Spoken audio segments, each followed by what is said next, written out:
जय हिंद दोस्तों, बहुत बहुत स्वागत है आपका विक्ट्री ऑफ IAS20 के यूट्यूब चैनल में। दोस्तों आज के इस वीडियो में हम लोग बात करेंगे एक बहुत ही इंपॉर्टेंट करंट टॉपिक है। और दोस्तों ये जो आपका करंट टॉपिक है ना, ये करंट टॉपिक आपका बहुत सारी ऐसी संस्थाओं से जुड़ा हुआ है जिसके बारे में एग्जाम में अक्सर सवाल पूछे जाते हैं। तो चलिए पहले इनको थोड़ा सा समझ लेते हैं। देखिए करंट में न्यूज क्या चल रही है। न्यूज ये चल रही है कि हाल ही में जो नाइजीरिया एक कंट्री है, नाइजीरिया दक्षिण अफ्रीका महाद्वीप का एक कंट्री है, ठीक है। नाइजीरिया जो है ये साहेल क्षेत्र के अंतर्गत दक्षिण अफ्रीका में आता है। अभी हम आपको बताएंगे कि साहेल क्षेत्र आखिर क्या कहलाता है, ये साहेल क्षेत्र, साहेल रीजन क्या है, ठीक। तो नाइजीरिया एक कंट्री है दक्षिण अफ्रीका का, और उत्तरी आयरलैंड जो कि यूनाइटेड किंगडम का एक कंट्री है, उत्तरी आयरलैंड।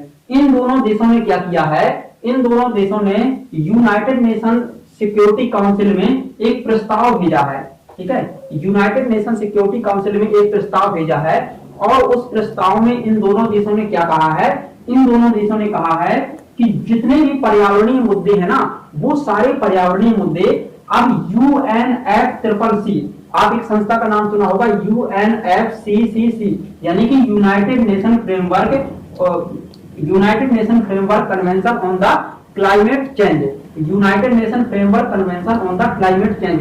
ये जो इन्होंने कहा है प्रस्ताव में कि ये जो संस्था है ना UNFCCC, ये संस्था अब पर्यावरणीय मुद्दों को हल करने में कामयाब नहीं है। इसलिए इन्होंने प्रस्ताव में कहा है कि अब पर्यावरण से संबंधित जो चीजें हैं ना, वो यूनाइटेड नेशन सिक्योरिटी काउंसिल संभाले। अब दोस्तों यहां पर एक चीज समझिए, सबसे पहली चीज कौन सी है कि देखिए यूनाइटेड नेशन सिक्योरिटी काउंसिल आखिर है क्या। अभी न्यूज में हम लोग आते हैं दोबारा लौटकर। पहले देखिए जो यूनाइटेड नेशन सिक्योरिटी काउंसिल है ना आपकी, देखिए ये लिखा है आपका यूनाइटेड नेशन सिक्योरिटी काउंसिल। सबसे पहले ये 24 अक्टूबर 1945 में इसकी स्थापना हुई थी, यानी कि यूनाइटेड नेशन सिक्योरिटी काउंसिल की स्थापना यूएन की स्थापना के साथ में ही, यूनाइटेड नेशन ऑर्गेनाइजेशन की स्थापना के साथ में ही 1945 में ये बना। इसका मतलब ये होता है कि जो यूनाइटेड नेशन सिक्योरिटी काउंसिल है वो यूएनओ का ही भाग है। यूएनओ में वर्तमान में 193 कंट्री सदस्य देशों के रूप में नामित किए गए हैं, ठीक। तो देखिए यहाँ पर क्या लिखा है, यूएनओ का एक अंग है कौन, UNSC, United nation security council जो है आपका, वो यूएनओ का ही एक अंग है। अगर हम देखें तो यूएनओ में कुल मिलाकर के 6 अंग होते हैं। यूएनओ में कितने अंग होते हैं, 6 अंग। जैसे कि संयुक्त राष्ट्र महासभा होती है, आपकी एक न्यास परिषद होती है, सामाजिक एवं सांस्कृतिक एक सभा होती है, और उसी में एक 6वां अंग होता है आपका यूनाइटेड नेशन सिक्योरिटी काउंसिल। तो दोस्तों जो यूनाइटेड नेशन सिक्योरिटी काउंसिल है ना, ये यूएनओ की सबसे ज्यादा पावरफुल संस्था होती है। अब पावरफुल बोले तो कैसे, देखिए इसमें, इस संस्था में यूएनएससी में 5 परमानेंट सदस्य होते हैं, 5 सदस्य इसके परमानेंट होते हैं, ठीक है। और इनका कार्यकाल कितना होता है, अनंत। मतलब ये जब से बना है यूएनएससी, इसका कार्यकाल हमेशा से चलता आया है। कितने वर्ष तक का, अनंत काल तक इनका कार्यकाल रहता है। और कितने हैं परमानेंट सदस्य, 5 परमानेंट सदस्य हैं, ठीक। और देखिए 10 यहाँ पर गैर परमानेंट सदस्य हैं, 10 सदस्य ऐसे हैं जो कि परमानेंट नहीं है, और इन्हीं 10 गैर परमानेंट सदस्य में शामिल होता है आपका इंडिया। दोस्तों जो गैर परमानेंट सदस्य हैं उनका कार्यकाल 2 वर्ष का होता है, ठीक है। उनका कार्यकाल कितने वर्ष का होता है, 2 वर्ष का होता है गैर परमानेंट सदस्यों का। अब देखिए आगे यहाँ पर समझिए, जो आपके परमानेंट सदस्य होती हैं ये बहुत ज्यादा पावरफुल होती हैं। पहली बात हम आपको बता दें कि कौन कौन से वो देश हैं जो परमानेंट सदस्यता प्राप्त किए हैं यूनाइटेड नेशन की सिक्योरिटी काउंसिल में। तो यहाँ पर है आपके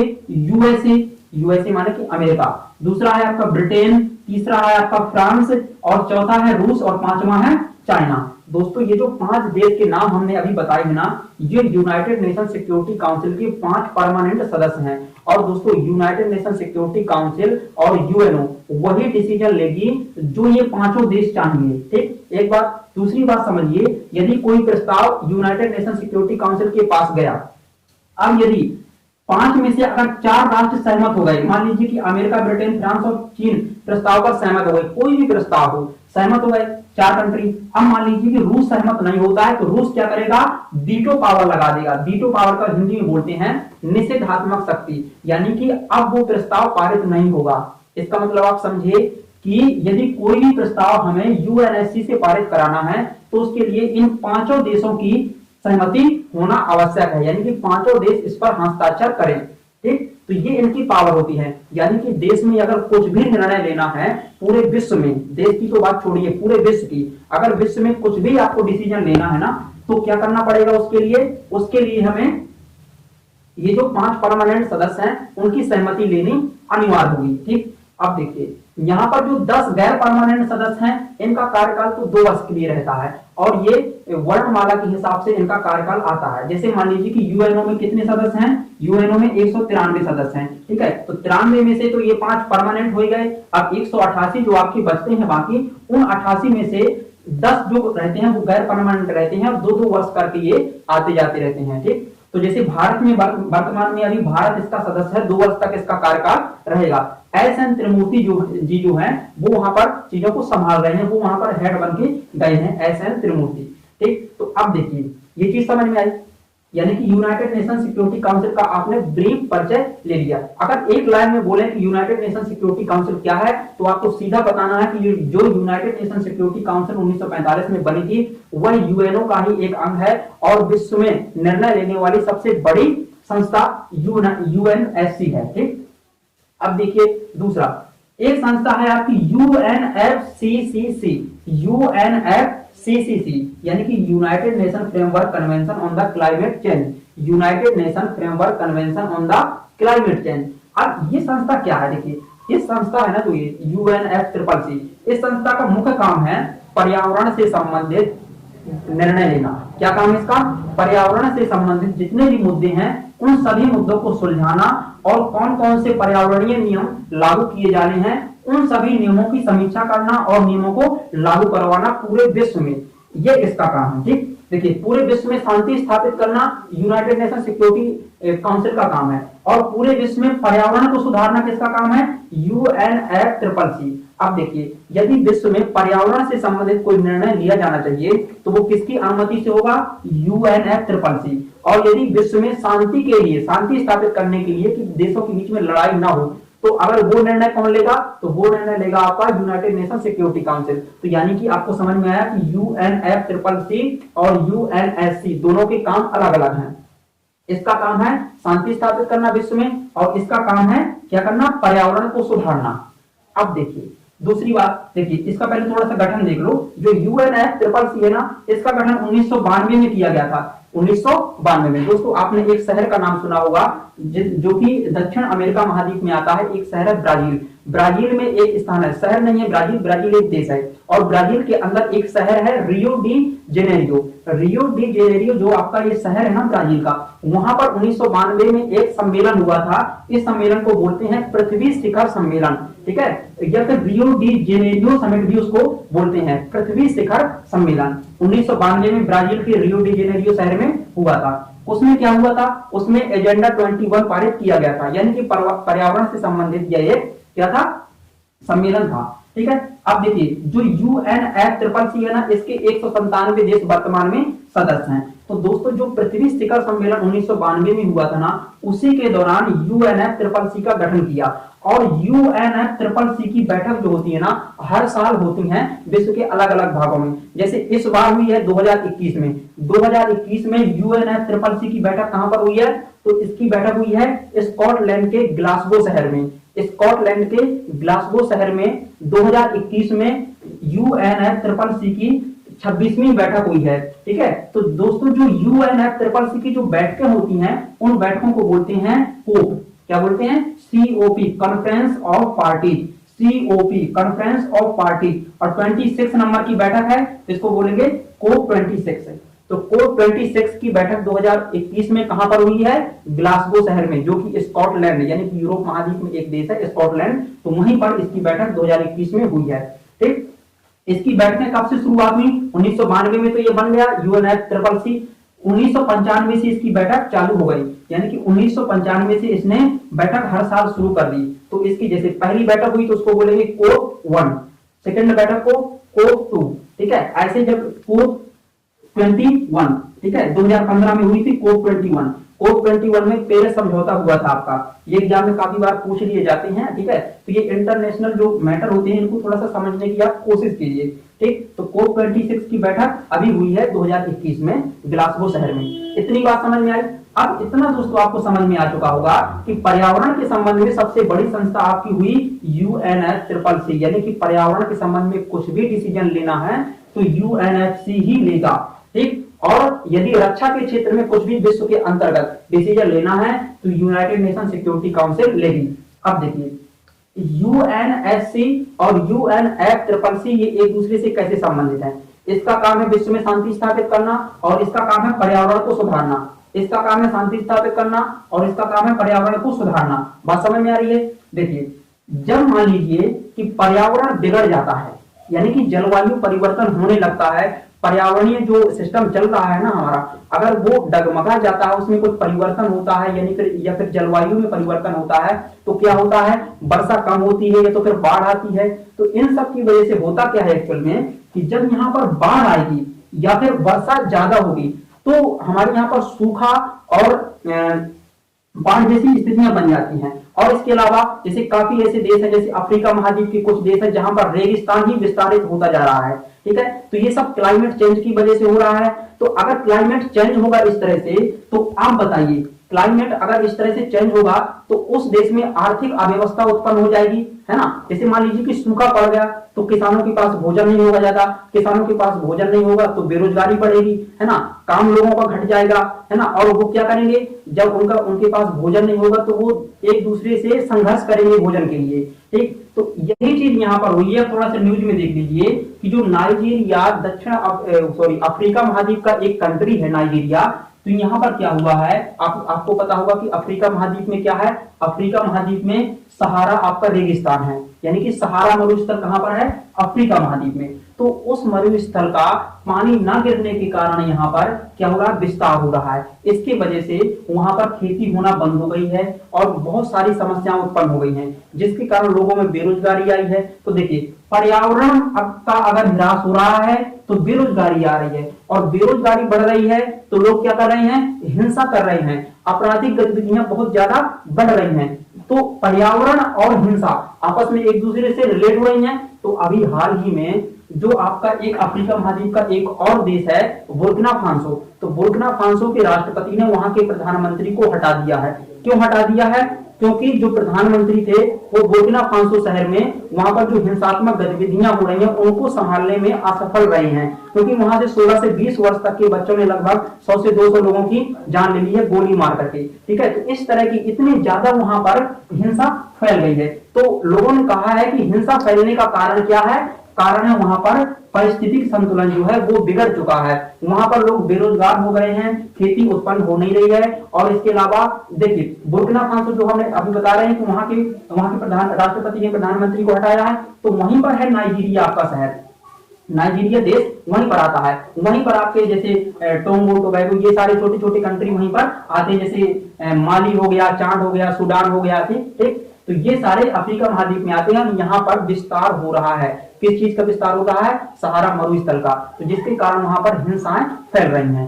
ठीक, अब दूसरी चीज, तो इसीलिए देखिए, इसीलिए नाइजीरिया और उत्तरी आयरलैंड ने कहा है कि जो UNFCCC है ना, ये पर्यावरण को अब संभालने वाला नहीं है, मतलब ये असफल हो गया है। क्योंकि UNFCCC का काम हमने अभी बताया है कि इसका काम है पर्यावरण को संभाल के रखना, यानी कि पर्यावरण का संरक्षण करना, जलवायु परिवर्तन को स्थिर रखना। ठीक, लेकिन इन्होंने क्या कहा है कि UNFCCC ये इस चीज में असफल हो गया है, इसलिए अब पर्यावरण का काम भी यूनाइटेड नेशन सिक्योरिटी काउंसिल संभाले। तो ऐसा प्रस्ताव लाके रखा है, कहां पर, यूनाइटेड नेशन सिक्योरिटी काउंसिल में। कौन सा प्रस्ताव रखा है कि भाई साहब आपका काम था शांति स्थापित करना, तो आप ही अब पर्यावरण को संभालो। क्या करो, आप ही पर्यावरण को संभालो। अभी देखिए, यदि हम देखें तो वर्तमान में पूरे विश्व में पर्यावरण को संभालने वाली जो संस्था है वो है UNFCCC। तो दोस्तों इन्होंने कहा है कि UNFCCC का जो काम है वो काम भी अब यूनाइटेड नेशन सिक्योरिटी काउंसिल ले ले।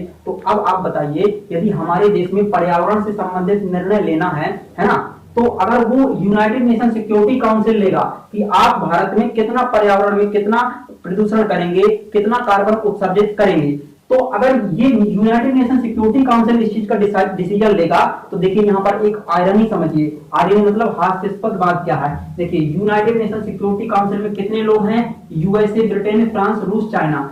अब आप बताइए कि जो यूएसए है सबसे ज्यादा प्रदूषण तो यही करता है क्योंकि ये विकसित देश है ना।